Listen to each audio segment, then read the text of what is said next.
قابل احترام محبت و صداقت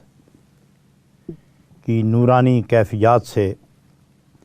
اپنا باطن منور رکھنے والے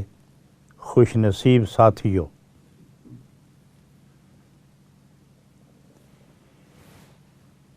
میں آپ کے سامنے مثنوی شریف کے حوالے سے پھر حاضر ہوں اور افکار رومی آپ کے سامنے پیش کرنے کی سعادت حاصل کر رہا ہوں۔ یہ افکار کیا ہیں؟ یہ محبت انوار ہیں۔ یہ وہ پاکیزہ کردار ہیں جن پر رحمتیں نچھاور ہو رہی ہیں، جو مغفرتوں کی دستاویز ہے، انسانیت کی معراج ہے، روحانیت کا عروج ہے، نفس کی ہلاکت ہے، دل کی زندگی ہے، روح کی تابانی ہے، محبوب کے وصل کی ارزانی ہے، نہ ختم ہونے والی شادمانی ہے، انسانی زندگی میں خوبصورت کامرانی ہے۔ حضرات گرامی، روحانیت کی تابانی ہے اور میرے اور آپ کے مستقبل کی درخشانی ہے۔ میں پھر جناب رومی کے حوالے سے اپنے اور آپ کے درمیان مجلس حسن گفتگو قائم کر رہا ہوں۔ توجہ فرمائیں کہ جناب رومی ساری کیفیت کو بیان کرنے کے بعد آپ نے جن نعمتوں کو شمار کر کے سامنے رکھا ہے ان کے زوال کے اسباب بتا رہے ہیں۔ مکان تو تعمیر ہوا، اس کو گرنے، اس کے تباہ ہونے، اندر رکھے سجے سجائے مال کو چوروں سے بچانے، اس مکان سے وابستہ آدمی کو آرام سے رہنے کہ وہ قابل قبول اور ناقابل تردید حقیقت آشنا اصول بیان فرما رہے ہیں، اور فرماتے ہیں کہ اے خوش نصیب، جب تمہیں یہ دولت مل گئی نا تو یاد رکھ کہ اس دولت کو چرانے والے چور بھی بڑے تیز ہیں، اور جب چور مکان کے اندر داخل نہ ہو اور وہ تجربہ کار ہو کہ کسی جانب سے میں مکان کے اندر داخل نہیں ہو سکتا،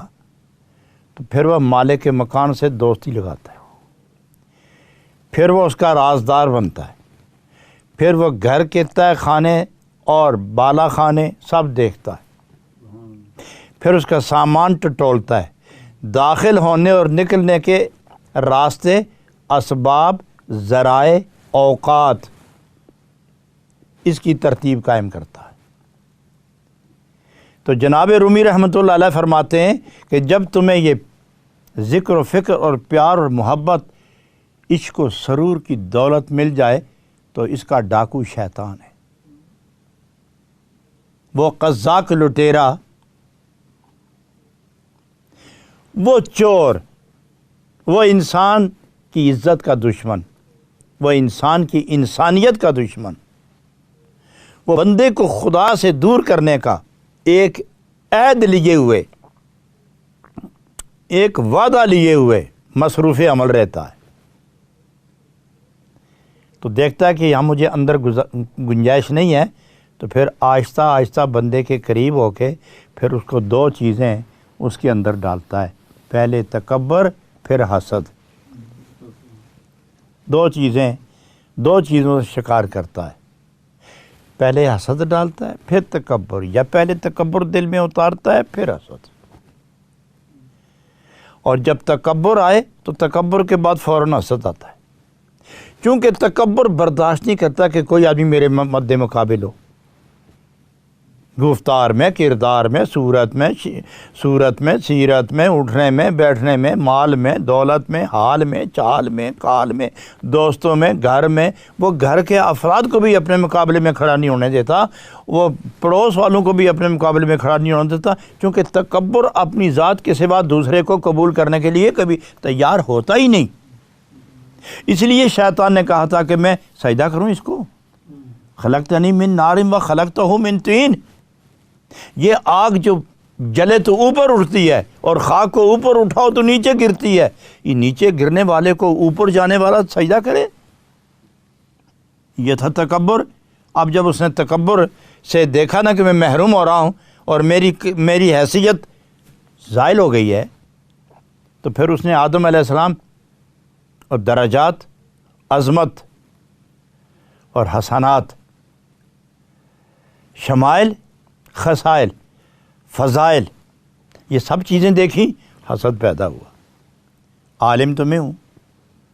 فرشتے میرے شاگرد ہیں، آدم علیہ السلام تو ابھی آئے ہیں، وہ سب کچھ انہیں مل گیا، میں جو سب کا استاد ہوں پیچھے رہ گیا۔ معلوم ہوا کہ علم سعادتوں کی رہنمائی کرتا ہے، سعادت کے مرتبے پر فائز نہیں کرتا، یہ کوئی اور طاقت ہے۔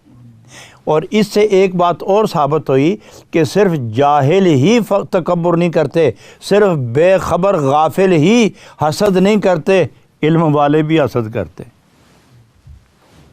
شیطان کے اس عمل نے بتایا کہ جاہل ہی حسد نہیں کرتا، علم والا بھی کر سکتا ہے،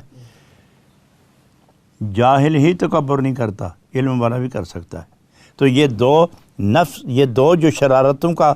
بنیادی نقطہ ہے نا، یہ شیطان کا سب سے بڑے دو ہتھیار ہیں، یہ جس کے اندر آ جائیں تو سمجھو اس پر شیطان قابض ہو گیا ہے۔ صورت کو نہ دیکھو، اندر کی کیفیت دیکھو، یعنی جس کے اندر تکبر اور حسد ہو، سمجھو شیطان کی دو مضبوط صفتیں اس کے اندر ہیں اور یہ شیطان نے ڈالی ہیں۔ حضرات جی کو جناب رومی رحمۃ اللہ علیہ، میں یہ یاد رکھنا حضرات، میں جناب رومی کے قول پیش کر رہا ہوں، اب میری بات تو بات ہی نہیں نا، جس کی ذات نہیں اس کی بات کیا ہوگی، ان کی ذات بھی ہے اس لیے ان کی بات بھی ہے۔